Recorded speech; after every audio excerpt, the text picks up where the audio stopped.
Gloire et honneur aux ancêtres. Haché. Peut-être, haché. Alors, aujourd'hui, on va parler de l'initiation.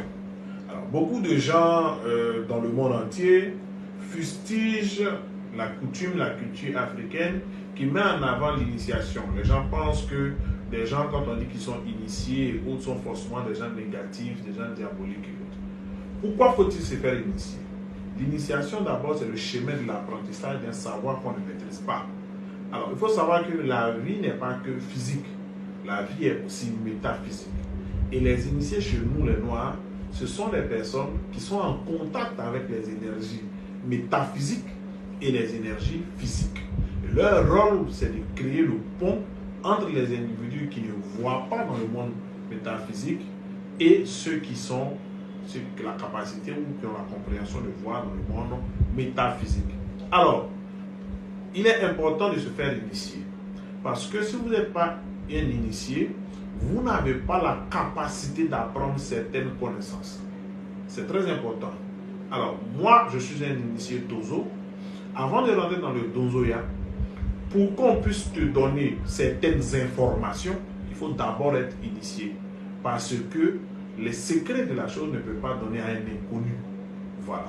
Et donc, quand vous vous initiez d'abord, vous créez un lien métaphysique entre vous et une énergie collective, et une histoire collective, et des êtres métaphysiques qui ont la capacité et la force de vous protéger face à des dangers, de vous venir en aide face à des situations. Voilà un peu le but fondamental de l'initiation. Et quand vous êtes initié, les dévanciers ont le courage de vous donner les secrets des savoirs dans lesquels ils sont. Alors, tout noir doit être initié dans un élément de sa culture et de sa coutume.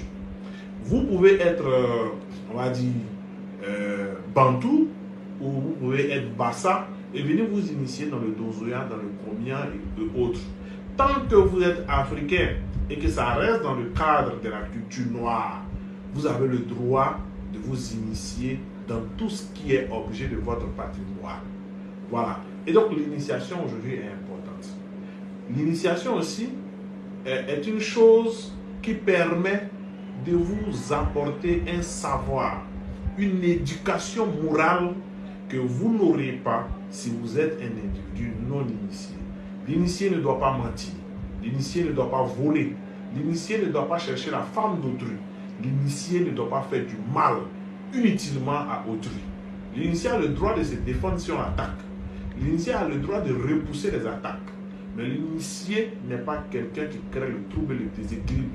L'initié est celui-là même qui a la sagesse, selon son ancestralité, de savoir marcher et de savoir aider les autres à marcher. Donc l'initiation est très importante. Je conseille à tous les kamites de pratiquer l'initiation dans un rite de chevalier. Mais il faut dire que l'initiation, ce n'est pas seulement pratiquer un rite. Il y a des initiations dans les confréries qui sont mauvaises. La confrérie des sorciers, par exemple, en griffe, est une initiation. Là-bas aussi, il y a des initiations, mais qui sont dans le but de nuire. Donc il faut faire très attention aussi à ce vers quoi nous allons et à ce en quoi nous nous initions.